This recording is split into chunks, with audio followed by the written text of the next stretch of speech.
somebody tell me, and answer if you can. I want someone to tell me, what is the soul of a man?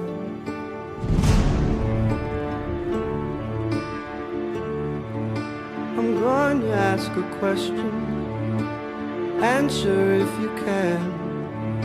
Will anyone here tell me, what is the soul of a man?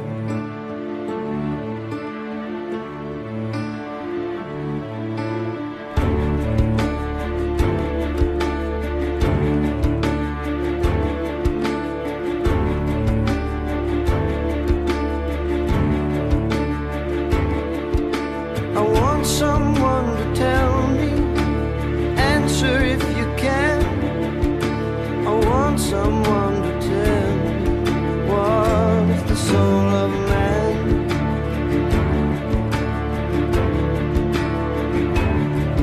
I've traveled different countries, traveled in furthest land. I haven't found one to tell me, what is the soul of a man?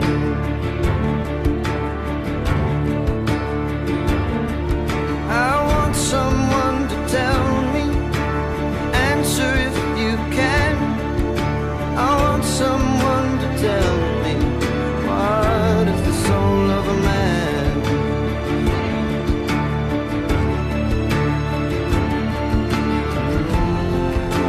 I want somebody to tell me.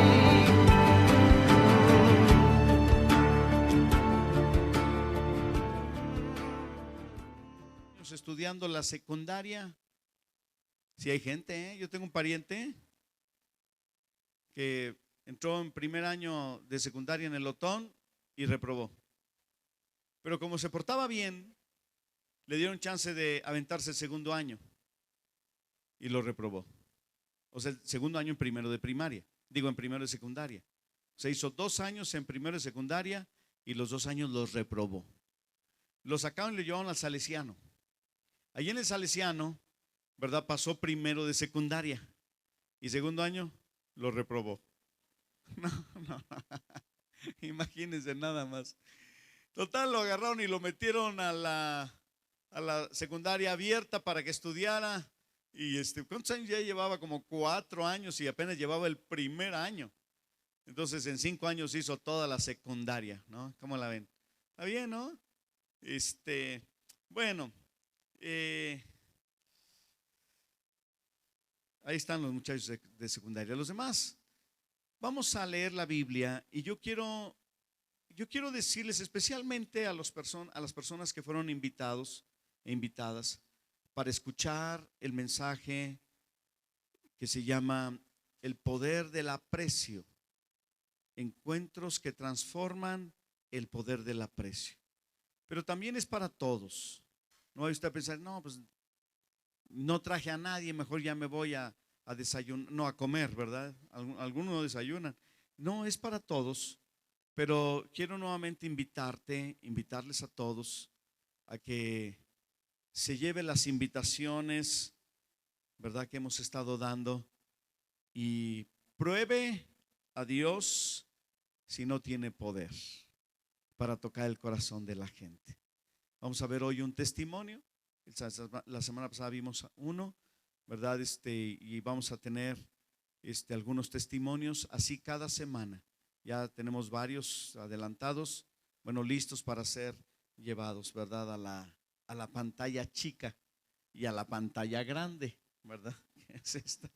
Muy bien, pues vamos a leer la Biblia primero. Lucas capítulo número 5.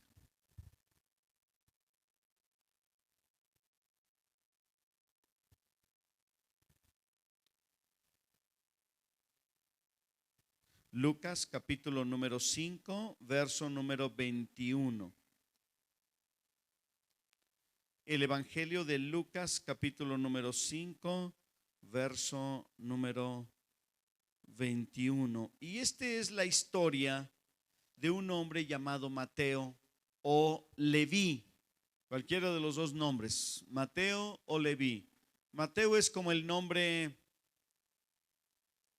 griego, mientras que Leví es como el nombre hebreo de la misma persona. Probablemente su nombre original era Leví, pero luego después le pusieron Mateo. Y dice así en el versículo número 27, así: después de estas cosas, hablando de Jesús, salió y vio a un publicano que era el recaudador de impuestos. Dice, a un publicano llamado Leví sentado en el banco de los tributos públicos. Y le dijo, sígueme. Y dejándolo todo, se levantó y le siguió. Y Leví le hizo gran banquete en su casa. Y había mucha compañía de publicanos y de otros que estaban a la mesa con ellos. Y los escribas y los fariseos murmuraban contra los discípulos diciendo, ¿por qué coméis o por qué comen y beben con publicanos y pecadores? Respondiendo Jesús les dijo, los que están sanos no tienen necesidad de médicos sino los enfermos. No he venido para llamar a justos sino a pecadores al arrepentimiento.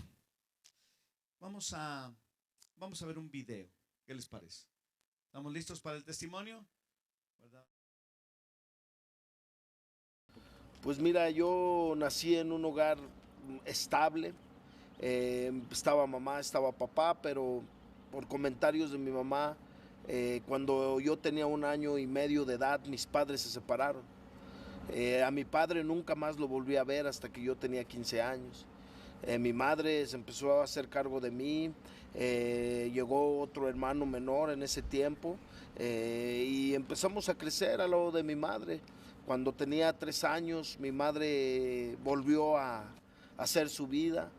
Poco después, ella se fue con su otra pareja y nos dejó a cargo a mi hermano menor y a mí a cargo de mi abuela. Desgraciadamente, yo no me daba cuenta de la magnitud de lo que estaba sucediendo al problema, el por qué no estaba papá, el por qué no estaba mamá, pero porque siempre creí que mi abuela era mi madre. Yo me acostumbré a ella a decirle mamá, cuando llegaba mi mamá a visitarnos, pues para mí no era mi mamá, para mí era Juana. Pero cuando tenía 11 años, mi abuela falleció. Y yo ya no, o sea, todo ese cuidado se fue. Yo me quedé en la casa donde vivía con mis abuelos. Mi abuelo era una persona alcohólica, todos mis tíos, pues viviendo, pues ya nomás quedábamos 3, o sea, 2 tíos, mi hermano y yo y mi abuelo. Entonces no había un cuidado ya después de la muerte de mi abuelo. Yo sentí que todo se había terminado para mí. Fue cuando entonces me di cuenta de la necesidad de mi padre y de mi madre, que los cuales mi madre nos visitaba, pero no estaba como uno quisiera tener a su mamá. Mi abuela fallece y yo empecé a buscar en las drogas, empecé a drogarme a esa edad, 10, 11 años, con solventes tóxicos como el tiner, el resistol, y poco a poco fui creciendo, y como fui creciendo fue aumentando las adicciones. Después del tiner, el resistol, fue la marihuana, las pastillas, con el tiempo cocaína y todo tipo de drogas. Yo andaba en la calle todo el tiempo y veía a los chavos del barrio. Había un lugar que le llamábamos el Campito. Entonces yo llegaba y los miraba todos riéndose, otros carcajeándose, y yo los miraba contentos, entre comillas. Entonces muchas de las veces se les caían las bolsas de resistol o la droga que ellos estaban consumiendo, y yo miraba en ellos una alegría en la cual pues yo decía, a lo mejor ellos son felices con eso. Y yo empecé solo, o sea, nadie me indujo, nadie me ofreció, sino yo, cuando ellos estaban bien drogados, llegaba y les agarraba la droga, y yo solo empezaba a drogarme, y así comencé a vivir en el mundo de las drogas. Y al poco tiempo la droga me fue pidiendo droga, empiezo a cometer actos delictivos para conseguir droga. A los 12, 13 años yo ya sabía lo que era traer un puñal y andar pues, robando gente, andar haciendo otras cosas para conseguir la droga. Yo siento que el hecho más grave fue el haber participado en homicidios. O sea, no maté a alguien directamente, nunca le di un balazo a alguien, sí llegué a apuñalear a personas, pero en una ocasión me tocó, se cayó un chavo, yo llegué, lo empecé a patear, luego llegaron otros y lo apuñalearon, le metieron 75 puñaladas y esta persona falleció, pero eso... O sea, a pesar de yo demostrar que era una persona fuerte, que era una persona que me valía todo, no, cuando yo llegué a mi casa yo lloraba de remordimiento cuando supe que este chavo se había muerto. Y yo le decía a Dios, ¿dónde estás? Pero Dios no estaba en mi vida porque yo no lo quería dejar entrar. O sea, yo me sentía abandonado, despreciado, con el tiempo crecía y yo me daba sentimiento cuando la gente llegaba por sus hijos, las madres o los padres, llegaban por hijos que se juntaban conmigo y les decía, mira, yo no te quiero ver con esta lacra, yo no te quiero ver con este delincuente, con este drogadicto, y eso me dolía. O sea, yo me agarraba a llorar porque yo decía, o sea, ¿por qué me tratan así? Pero realmente no había una cobertura, alguien que me respaldara, y muchas veces, o sea, fue una soledad bien tremenda la que me orilló a ser una persona violenta. Me empecé a creer comentarios de las personas, es que no le tocaba, es que la hierba mala nunca muere, y yo seguía en las drogas, en las pandillas, y tiempo después, en una riña pandilleril, a mí me dieron 2 impactos de bala, con una 38 en la espalda, y esas balas me atravesaron, me destrozaron los pulmones, los intestinos. Cuando yo estaba tirado en el suelo, llegó mi madre corriendo hacia el lugar hasta donde yo estaba. Empecé a robar, robé joyerías, robé tiendas de cadenas de autoservicio, muchas tiendas, o sea, muchas veces yo podía tener, a veces yo agarraba 10,000, 15,000 pesos en un fin de semana de la venta de las drogas. Yo podía tener droga, podía tener la mejor ropa, armas de fuego, lo que hubiera. Pero al fin de cuentas, o sea, yo estaba dispuesto a cambiar todo eso por sentirme bien. Después de los balazos vino en otra ocasión donde me dieron varias puñaladas, una sola, me hizo 17 lesiones intestinales, estuve 3 meses en estado de coma, los médicos decían que ya no iba a vivir, pero Dios tenía otro plan para mi vida. Ahora puedo entender que Dios tenía ese plan y tiene ese plan con mi vida. Y salí del hospital. Yo quería encaminarme a buscar de Dios, pero era más fuerte, traía más arraigado aquel mundo, me jalaba las compañías, el estar con gente involucrada, me jalaron, pero cuando yo decido cambiar, cuando yo decido ponerle un hasta aquí a mi vida, pues era cuando ya después de haberme casado. Me acerco a Dios cuando mi matrimonio estaba al borde del precipicio. Me invitan también a un encuentro con Cristo. Y yo voy a ser sincero y espero que me perdonen. Yo esa noche, yo quería robar a los encuentristas, pero me quedé dormido. Y en la mañana cuando me desperté, ahí estaba, pero fue cuando Dios tocó mi vida. Esa mañana me desperté. Después no había mensaje de ese sábado con el cual yo pudiera estarme quieto. Siempre me taladraba Dios hablándome, Dios tocando mi corazón, al grado que me humilló y me quebrantó. La gente dice que una vez adicto, así se muere el adicto. O hay veces que la gente dice que nadie cambia de la noche a la mañana. Pero yo tengo un Dios, yo creía en un Dios que de un día para otro Él cambió mi vida. Y ahora le doy gracias a Dios por eso, porque cuando nadie daba un centavo por mí, cuando todos me dieron la espalda, Dios se me presentó y me dijo, Él, aquí estoy. Hoy tengo un hogar, tengo una estabilidad, tengo un trabajo, le sirvo a Dios, tengo a mi esposa, a mis hijos, con los cuales yo creí que ya los había perdido. Mis hijos, mi esposa, vamos a la iglesia, estamos sirviendo a Dios, y eso no se compara con nada. Eso no, lo que ahora siento, lo que ahora vivo, no me lo dio el alcohol, no me lo dio la droga, no me lo dio el dinero. Me lo dio Dios, porque Dios no hace excepción de personas. Él dice, vengan a mí todos los que estén cansados y trabajados, y yo los haré descansar. Mi nombre es José Gerardo Rodríguez, tengo 38 años de edad, estoy casado y tengo 4 hijos, y Jesús cambió mi vida.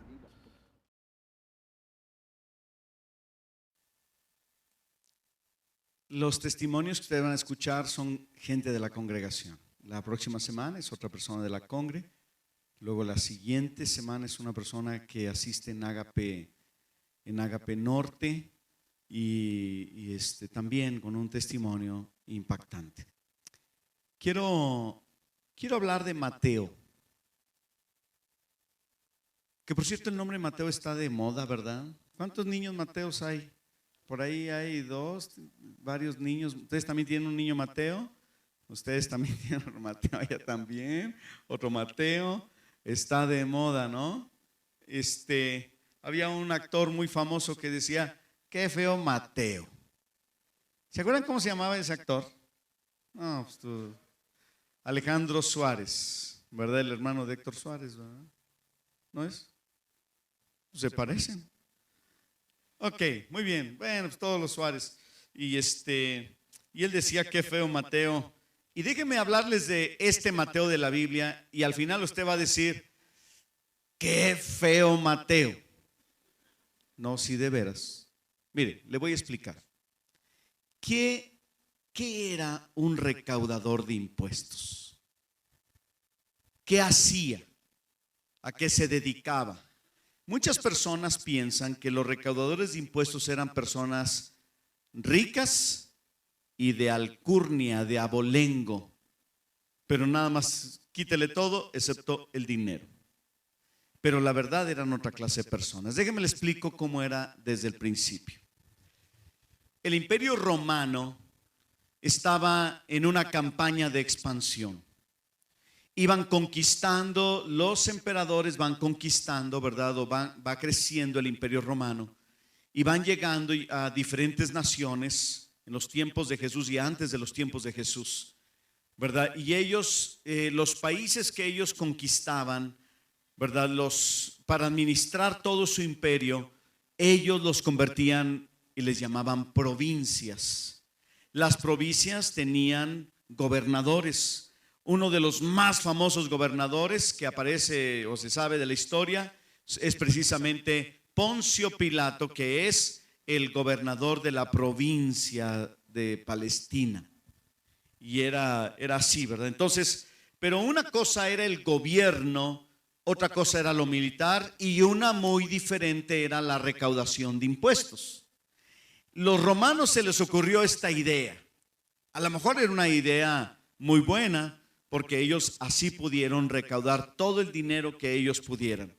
Subastaban las provincias a las personas ricas de Roma, los subastaban. Y entonces ya salía ahí, ¿verdad? Así como la licitación, ¿verdad? En donde ponen ahí, ¿verdad? Todas estas provincias se subastan y ahí aparece la provincia de Macedonia, la provincia de Acaya, la provincia de Asia Menor y la provincia de Palestina, que por cierto casi nadie quería la provincia de Palestina. Entonces los ricototes de ahí de Roma decían, bueno, ¿en cuánto está? Mínimo 50 millones, vamos a ponerlo en pesos, ¿verdad? 50 millones de pesos. Entonces decía, pues yo ofrezco 51 y salía otro, yo ofrezco 53 y ya se le iban llevando hasta que por fin resultaba, ¿verdad? El ganador. Y entonces le hacían ahí una carta, el sello imperial, ¿verdad? Y entonces le decían, aquí está, es tuyo, tú puedes ser el recaudador de impuestos o tienes toda la franquicia, ¿verdad? Para recaudar impuestos de Palestina. Por cierto, Palestina, casi nadie quería Palestina porque los que vivían en Palestina, los judíos, eran muy revoltosos y levantaron muchas sediciones. Pero de todos modos había que venderla. Además de pagar lo que pagaban, no sé, 50, 60, 70 millones de pesos, poniéndolo en pesos, también ellos tenían que darle una participación a Roma, aparte de los 50 millones o 100, lo que les haya costado. Sí, o sea, era así, ¿verdad? Les daban, ya eran ellos los franquiciatarios, ¿verdad? Pero de todo lo recaudado, dependiendo, ¿verdad? De dónde venía y todo eso, era el porcentaje, pero tenían que darle, no sé, el 5, el 7, el 10, el IVA del 16%, a Roma tenía que irse. Pero todo el resto quedaba para los dueños de la franquicia. Qué cosa tan rara, ¿verdad? Tenían estos pero tan efectiva para cobrar los impuestos. Luego, el dueño de la franquicia era un romano que era multimillonario y que estaba en Roma. Ahí estaba. Y entonces él lo que hacía, ¿verdad? Era, necesito contratar personal para cobrar los impuestos allá, ¿en dónde dijimos? En Palestina. Y entonces, pues van a cobrar los impuestos. Ahora déjenme decirles cuáles fueron cómo hacían o qué es lo que hacían para cobrar los impuestos. Haz de cuenta que a ti te dijeran, tú vas a cobrar los impuestos, ¿verdad? Aparte de los impuestos que ya había, porque había un impuesto de la ciudad, el diezmo, ¿verdad? Que les cobraban de la religión a los judíos en aquella época, y el impuesto del templo para el mantenimiento del templo. Entonces encima había que sacarles el dinero para Roma, para el imperio. Y tú eres el dueño de la plaza de Río Verde. No, Río Verde está muy grande, algo más chiquito, ¿verdad? No sé, Salinas está un poco más chico, de Santa María del Río, no tan lejos. Y tú eres el dueño. Y tú tienes que contratar un personal que sea suficientemente capaz para cobrar el impuesto romano. ¿A quién invitarías? A ese que estás pensando, ya está en la cárcel, búscate otro. Dice, no, pues es que yo había pensado en el Chapo Guzmán, ¿verdad? Y en sus sicarios. Porque resulta que ese asunto como nosotros lo vivimos ahora, en algunos lugares, era muy similar allá. Contrataban a los peores, eran unos desgraciados a los que ellos contrataban.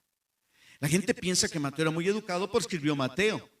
No, Mateo era un hombre señalado, era un perverso.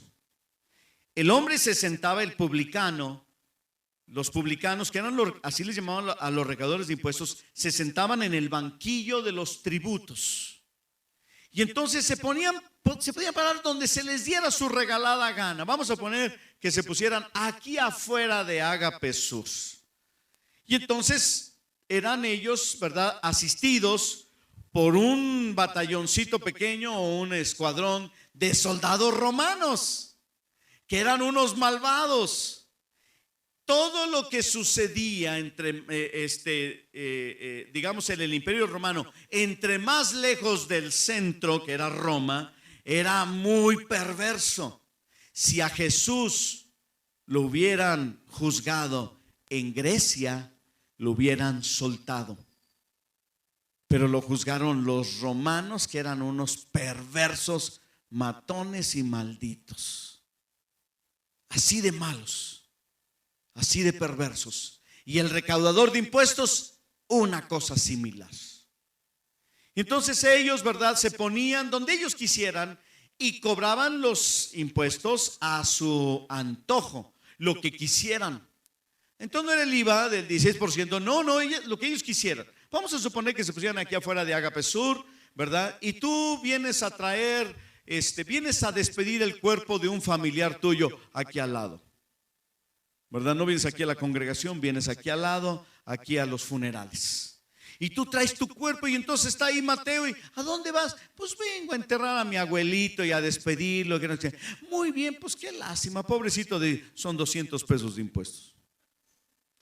Dices, oye, no, pero espérame tantito. Además yo ya pagué mi participación allá en el panteón, ¿verdad? Y además es a perpetuidad. No. Aquí lo que ustedes cobran a los potosinos no me importa, porque yo vengo de Roma, ¿verdad? Y yo les voy a cobrar, o yo traigo las credenciales de los romanos, represento al imperio, y usted aquí me tiene que pagar 200 pesos, si no, se queda el muerto aquí confiscado. Ay, chihuahua. ¿Qué haces con el cuerpo ahí, verdad? Aquí se queda. Y había que pagar. Y si era un comerciante, el paletero, el artista de aquí de la esquina que anda aventando cosas, todos pagaban. Y si no, les ponían allí mismo una patiza los soldados. Oye, que no sé qué, que yo soy hijo de Anás y de Caifás y que no sé qué. Entonces el cobrador de impuestos, ¿verdad?, le decía al romano, métele 3 patadas a este. Y le ponía 8. ¿Cómo la ven? Así de malos eran estas personas. Pero ¿saben qué era lo peor? Lo peor de todo, que Mateo era judío. Era judío. Siempre se ha caracterizado que los gobiernos impositivos, poderosos, conquistadores, para administrar lo conquistado, ¿verdad? Para administrar lo conquistado, contratan a personas de la misma nación, los cuales con toda seguridad llegan a ser los traidores de la patria.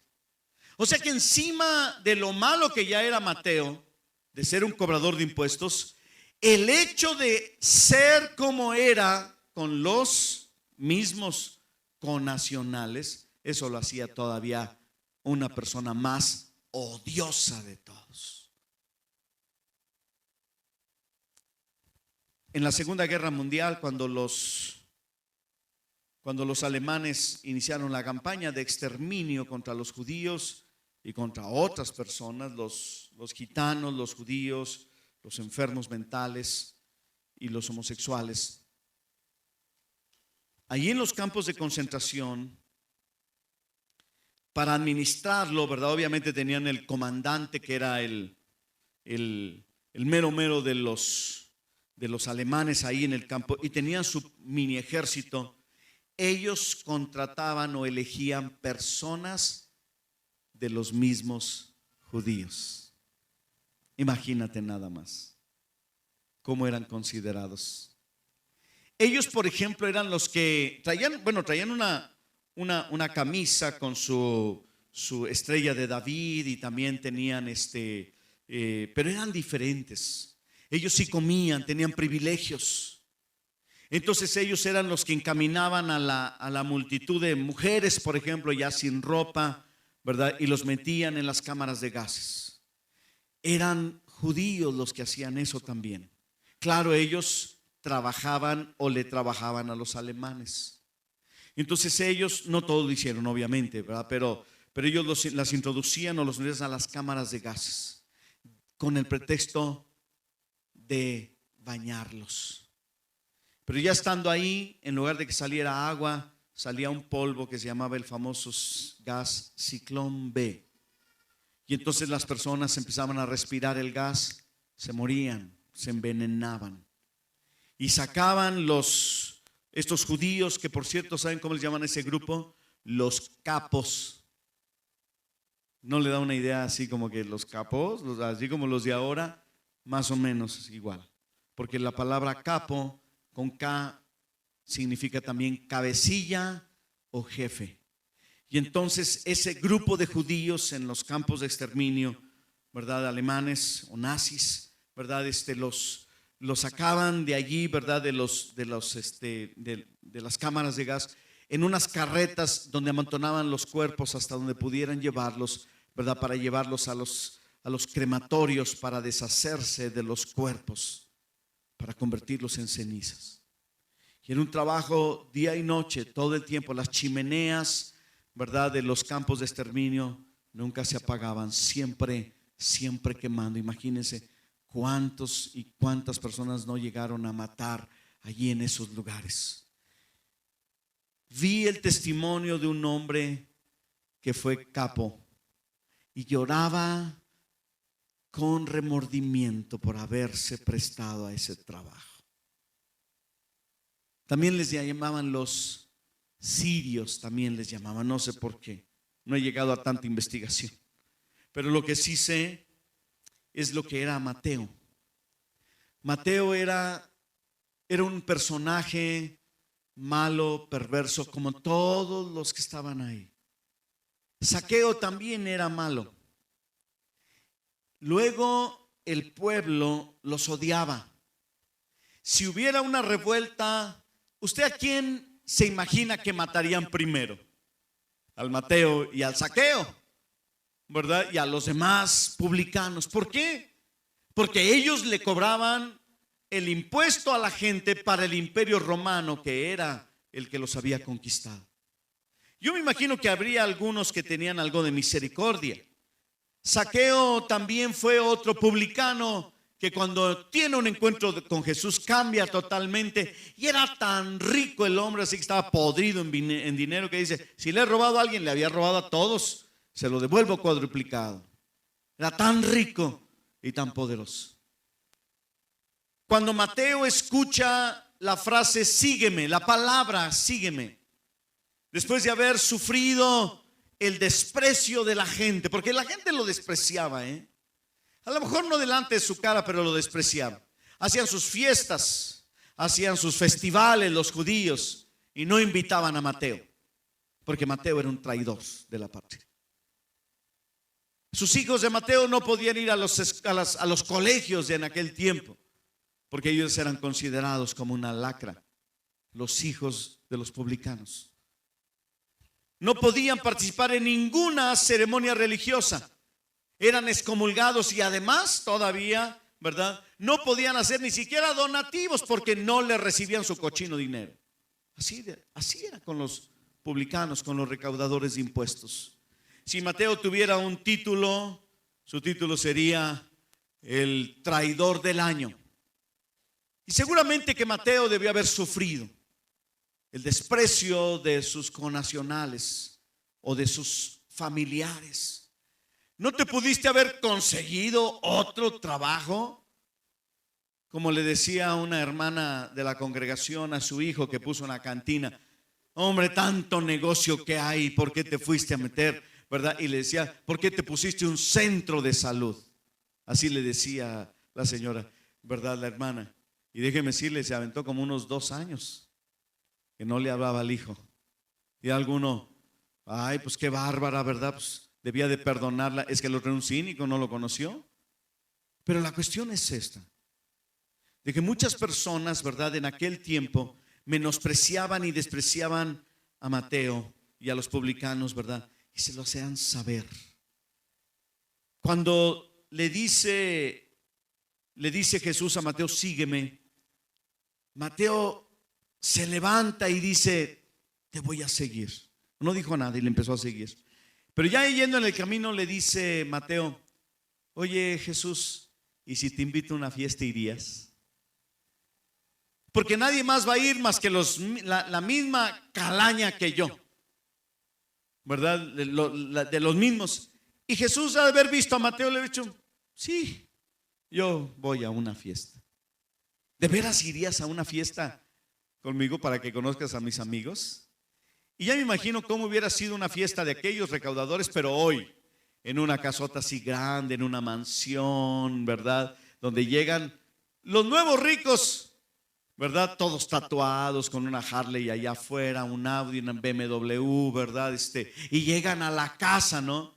Son nuevos ricos, no tienen abolengo, no tienen temor de nada, ¿verdad? Son matones, asesinos, tienen una fiesta, invitan a las mujeres pecadoras, que eran las prostitutas, a tener la fiesta, ¿verdad? Todos tatuados, despreciados por la sociedad. Los fariseos, imagínense ustedes cómo los tratarían a esos.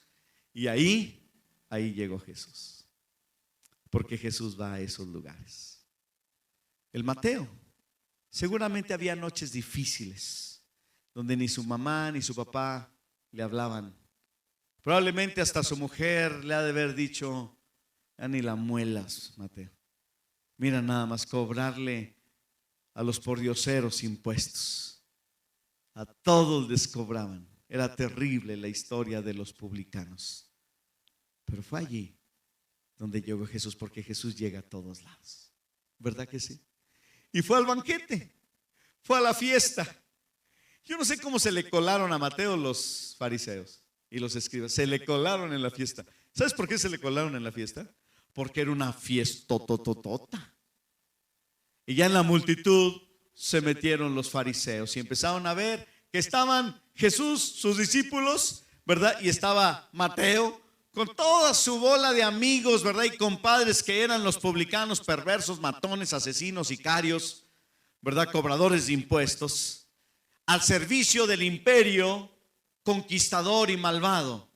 Pero eran judíos, eran del mismo pueblo. Y entonces estaba ahí sentado, ¿verdad? Comiendo, Jesús estaba una tremenda comilonga, ¿no? Y los discípulos que todavía no estaban muy entregados, seguramente ya llevaban como medio tanque lleno con el vinacho que había ahí. Y los acusaron: ¿por qué tu maestro o tus discípulos andan comiendo y bebiendo con publicanos y pecadores? ¿Cómo que por qué?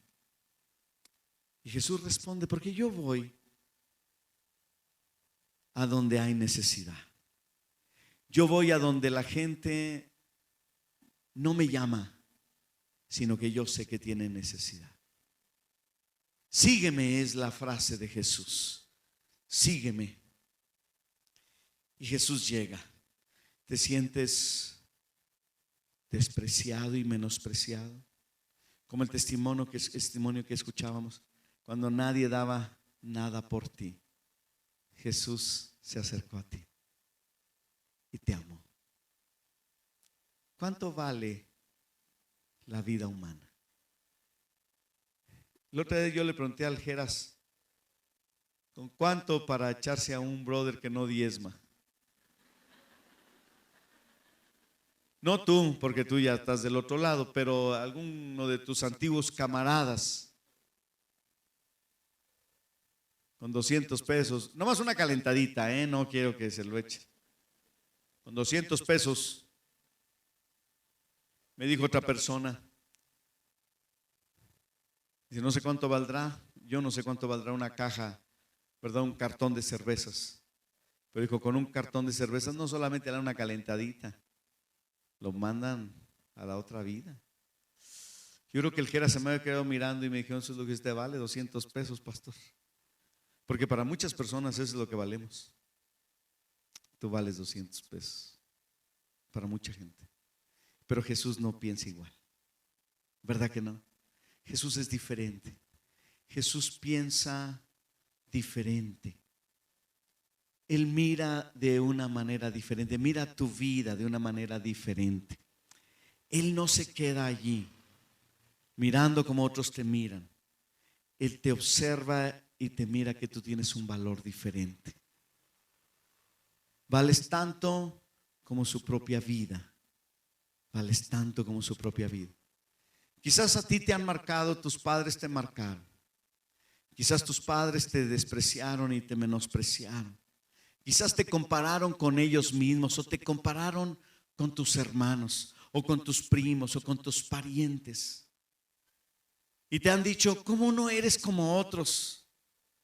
Quizás a lo mejor no terminaste, te divorciaste, te dejaron y dicen: no, pues tú ya no vales lo mismo, porque aquí hay niveles, ¿verdad? Y tú vales una cosa y otros valen otra cosa.